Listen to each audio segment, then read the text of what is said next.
روند سبز چیست؟ روند سبز در سال 2011 به رهبری امرالله صالح ایجاد شد. صالح از سیاستمداران مطرح افغانستان که در سمت‌های کلیدی از جمله رئیس امنیت ملی، وزیر داخله و معاون اول ریاست جمهوری کار کرده است. صالح در سال 2011 با ایجاد حزب روند سبز راهش را از حزب جمعیت اسلامی که قدرتمندترین حزب سیاسی افغانستان بود جدا کرد. او روند سبز را یک جریان ضد طالبان و ضد افراطگری نامید و پس از تأسیس آن در سال 2011 مخالفتش را در مذاکره با طالبان و امتیازدهی به این گروه اعلام کرد. My departure will not shock it either at the top or at the bottom. That is our pride number one. Pride number two, we have managed to create a strategic understanding of who the enemy is, who we are fighting.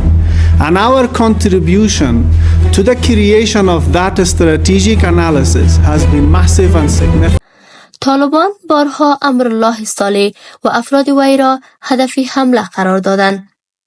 اما صالح از این حملات جان سالم به در برد.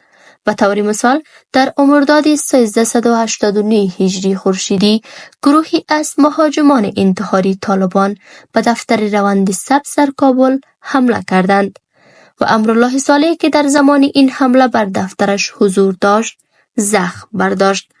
در این حمله 20 تن از اعضای روند سبز نیز کشته شدند. پس از مهار این حمله امرالله صالح گفت که بعد از نخستین انفجار در ورودی دفترش به پناهگاهی در پشت بام دفتر پناه برد که قبلا آنجا یک انباری کوچک اسلحه ایجاد کرده بود. صالح افزود که این ابتکار به او کمک کرد تا بتواند با مهاجمان رو در رو شود و زنده بماند. امرالله صالح از منتقدان و مخالفین سرسخت طالبان و سیاست‌های پاکستان در افغانستان بوده است.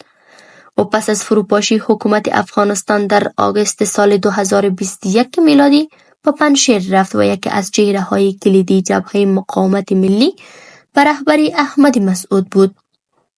تا کنون امرالله صالح دوبار با رسانه‌های هندی و روسی مصاحبه صوتی کرده اما در هیچ مصاحبه تصویری حضور نیافته است. فرخنده لنگر ابراهیمی، لندن.